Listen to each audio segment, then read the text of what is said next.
Welcome! I'm Jesse Redheart, and this is... I'm Gabrielle Redheart. And we are Unhinged! We're so unbelievably unhinged. That is true, and that is also the name of our group. We're a musical couple who has just released our first single ever. And it's coming out today, if you're watching it this day. There we go! Yay! Oh, Fuck yeah, honey! Yeah, drink it up, drink it. You. Mm. Yay! Yay! So while we're mixing our drinks, you guys can listen to the song right now.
That was the song. I hope that you enjoyed it.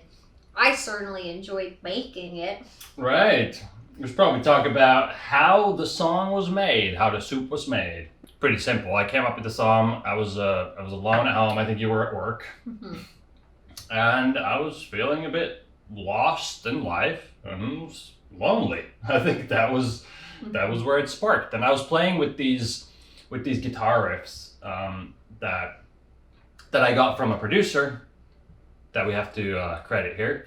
And I was playing with those, and I was kind of singing on top of those guitar riffs, and that kind of became the chorus of the song.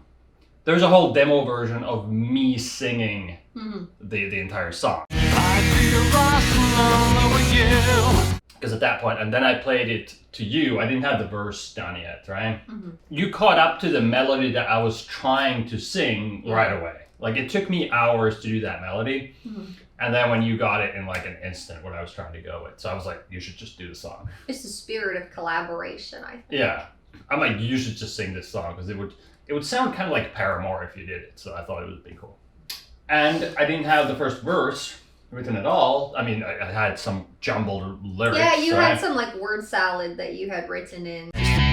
All alone in my own fantasy, but you walk into... Yeah. To get the structure of the piece ready. Mm-hmm. Jesse was nice enough to leave it open for me.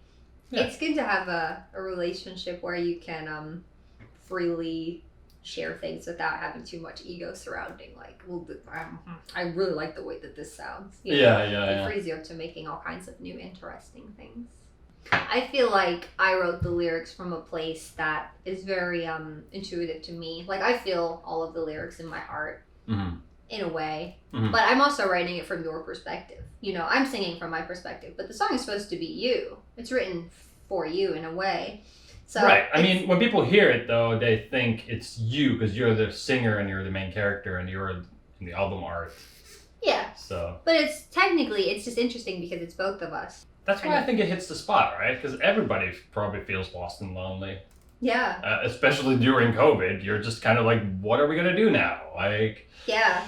And you're stuck inside and you're kind of going crazy and you're kind of lost and feeling lonely. Yeah. You can't really go out, you know? The part C of that song where I say, that was an original lyric by you, soon it will be over, soon I will be sober. Mm-hmm. And when I first heard that, I was like, oh no, that can't be the line, because that implies that, like, our relationship is over.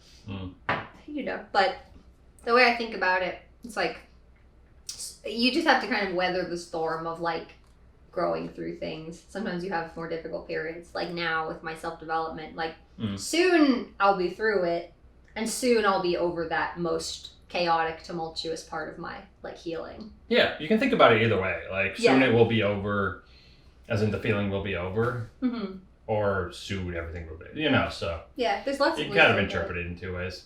The other thing here is that a lot of times with music, especially when I write music, I have some feeling that I want to get out, and when it's out on the song, like I write it, I don't feel it anymore. Yeah. It's like there. Yeah. But it's funny because now everyone thinks I feel that all the time. Even though that's like that was my therapy session, now it's out there and now I feel better, right? Yeah, you already experienced the catharsis of releasing the emotion. Releasing the emotion, exactly. Expressing yourself. Yeah. So, like, the venting is already done. Right. Yeah, but the venting is now public, so everybody thinks I feel that way. I just think it's kind of funny that our first song together is like, we made a group and we're finally doing our art. And we're so proud of ourselves. Like, please come and support us. And the song is about, like, how depressed we are. Yeah. But also, we have other songs already lined up. This just happened to be a great first song to release because it was kind of a simple structure and it was, like, kind of fun to put together. But we recorded other songs already together. And we both sing on them, so it's going to be interesting. You did harmonies for a couple of different parts, which I thought sound great, so we left those 10 years of choir coming in clutch. Exactly. So, like, that's the kind of stuff I could never do alone, is, like, add harmonies on top of the vocals. That's why I think it also, like, brings the song to life when you sang it. You know, once you have enough self-esteem to think that you deserve to be heard by other people. That's when you can start to express yourself honestly.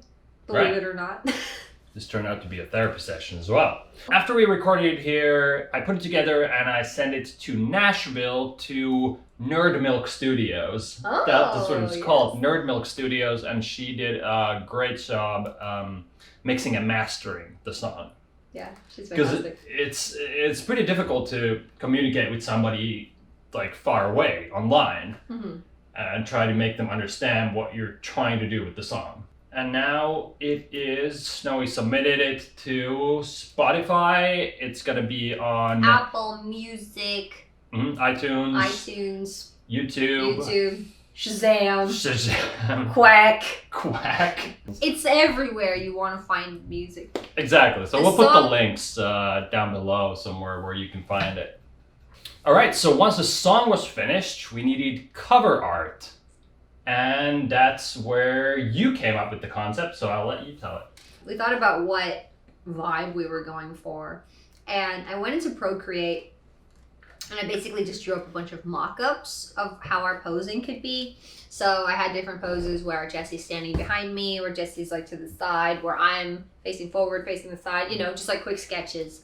It's a challenging concept because you're here and gone. Yeah. You're not supposed to be gone, like, I can't find you. So you are here, but I can't have you. I think the concept art was great, so we just, like, tried to match that, right? So we did a photo shoot with us both in it, and we tried different things. And then I took it on my computer and I started photoshopping it, you know, like putting on layers, making me more ghostly, and then popping your hair in your dress and stuff like that. And then I send it to you, right? On your iPad and your Procreate, and you So I basically like dragged out the end of all of just skin and hair into like this ghostly, wispy, like deteriorating smoke, to the point that at first I was like, this looks fucking dreadful. Like, what am I doing? But then by the end, it started to come together.